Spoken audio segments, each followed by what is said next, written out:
tais foste alguns de vós. Foste quer dizer o quê? Foste quer dizer o quê? Que não é mais. Será que é tão difícil de entender isto? Você pode ter tido todas estas virtudes negativas no passado. Mas quando você entregou sua vida a Jesus, Jesus transforma ou não transforma? Quem é nascido de Deus é uma nova criatura. Tais foste alguns de vós, mas foste justificados em o nome do Senhor Jesus, no Espírito Santo do nosso Deus. Foste santificados.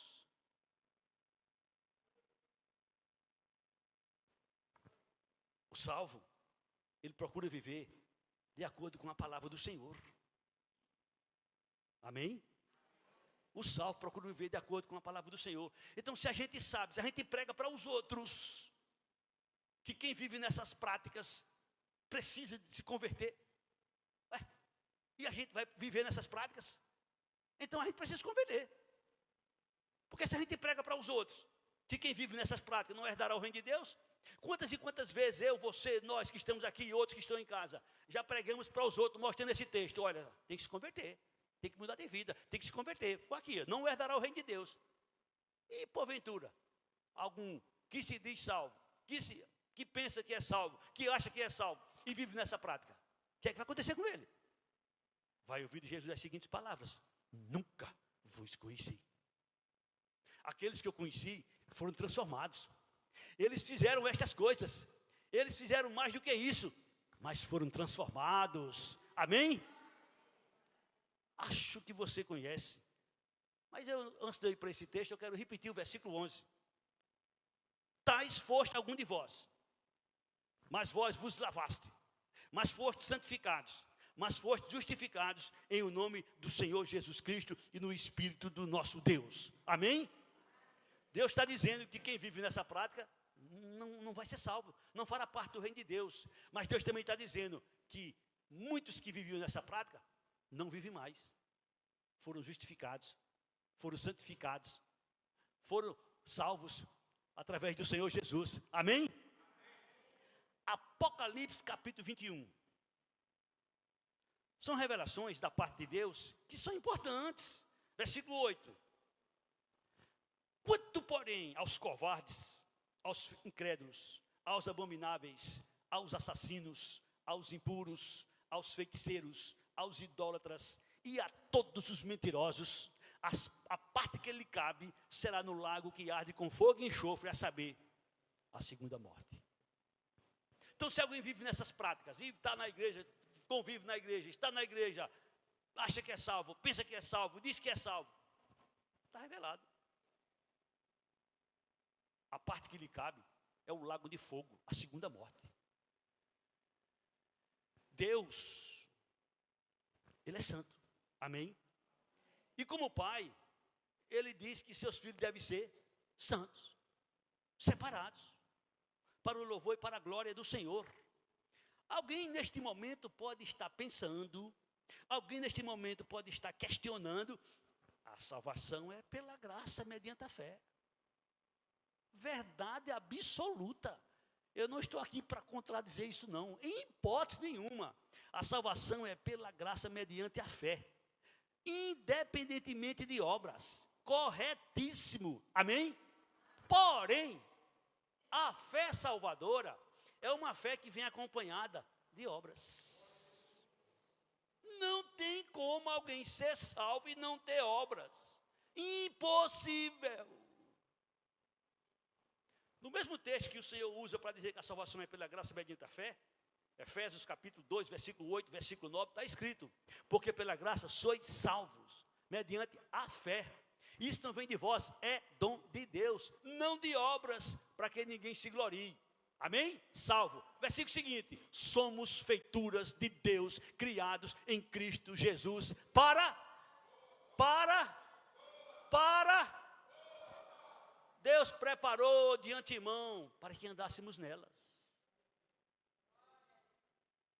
sou salvo, você é salvo, somos salvos, então nossa vida agora é uma vida pautada de boas obras para o louvor e para a glória do Senhor, não para a salvação, mas para autenticar, confirmar a salvação. As obras não salvam, mas autenticam, confirmam a salvação. Se alguém está em Cristo, as coisas velhas, tudo se fez.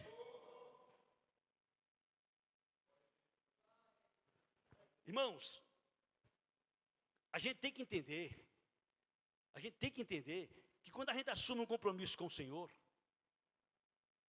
é um compromisso de responsabilidade.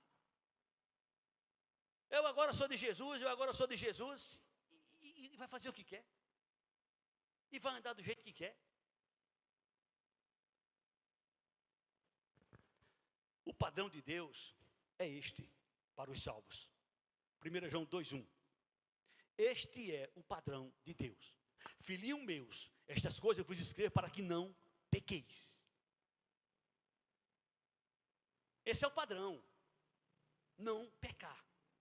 Mas Deus sabe de antemão que nós estamos aqui nessa terra, e enquanto a gente estiver nessa terra, nós teremos as duas naturezas. A natureza terrena, que é inclinada para o pecado, e a natureza divina, que é inclinada para as coisas eternas, para as coisas de Deus. Filhinhos meus, estas coisas eu vos escrevo para que não pequeis. Se, não é uma coisa normal, se todavia alguém pecar, temos advogado junto do Pai, Jesus Cristo, o justo. Ele é, versículo 2, a propiciação pelos nossos pecados, e não só pelos nossos, mas pelos do mundo inteiro. Bendito e exaltado seja o nome do Senhor Jesus. Amém? Se alguém pecar, o que é que deve fazer? Confessar ao Senhor o seu pecado e deixar. Qual é o sentido que faz de confessar o pecado e continuar pecando?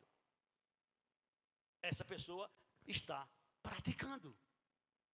Claro e evidente que na nossa caminhada a gente vai pecar sim, vamos errar sim, mas não é viver na prática, porque não pode. É nascido de Deus. Não tem como, é nascido de Deus. Se você, ou se qualquer um precisar, eu disse, se precisar, a gente deve fazer a seguinte oração. Essa oração ela tem uma força, ela tem um poder muito grande. Salmo 51, versículo 10. Porque talvez seja essa a razão, talvez seja este o motivo de alguns viverem pecando e não conseguir parar de pecar. É porque não aconteceu com ele ainda este fato. Que fato? Cria em mim, ó Deus, um coração puro. E renova dentro de mim um espírito inabalável. Enquanto esse coração não for trocado, não é o coração, a máquina que está aqui batendo, é uma linguagem figurada que Deus usa para que a gente possa entender. Enquanto não nascer de novo, enquanto Deus não fizer essa obra interna, a pessoa pode tentar, mas não vai conseguir vencer o pecado. Agora, quando ele nascer de novo, aí ele vai ter uma força sobrenatural. Ele vai ter uma força sobrenatural, porque é justamente aí onde ele nasce de novo, é justamente onde ele é salvo. Porque o salvo, ele peca, mas ele não terá prazer no pecado. Por isso essa oração é de grande importância. Senhor, eu não consigo. Senhor, me salva. Senhor, me transforma. Senhor, me dá um coração novo. Senhor, eu quero te servir, eu quero te agradar, eu quero andar de acordo com a tua palavra. Senhor, me ajuda. Porque isso não é uma obra que é feita pelas nossas forças. Não, isso é uma obra que é feita por Deus. Eu vou repetir o versículo de número 9 de 1 João 3. 1 João 3, versículo 9, preste atenção que aqui diz, no finalzinho desse versículo, eu vou ler ele todo, e eu quero que você preste atenção no finalzinho dele, 1 João 3, 9. Todo aquele que é nascido de Deus não vive na prática de pecado, pois o que permanece nele é a divina semente. É justamente essa semente que vai fazer o nosso coração novo. É o Espírito Santo. É aquela atitude, aquela ação que chama-se na linguagem teológica regeneração, o novo nascimento. Olha, Todo aquele que é nascido de Deus não vive na prática de pecado, pois o que permanece nele é a divina semente. E ora, esse não pode viver pecando, porque é nascido de Deus. Amém, irmãos? A divina semente, o Espírito Santo que habita em todo aquele que verdadeiramente crê em Jesus.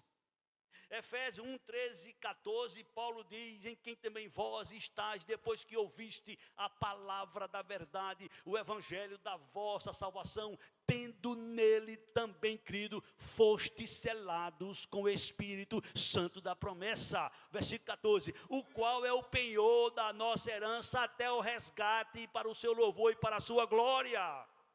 É a primeira coisa que acontece conosco, é o nascimento, é o selo, é o penhor do Espírito Santo, que vai fazer a gente ser uma nova criatura. É Ele. Se não tiver Ele, não tem como ser uma nova criatura.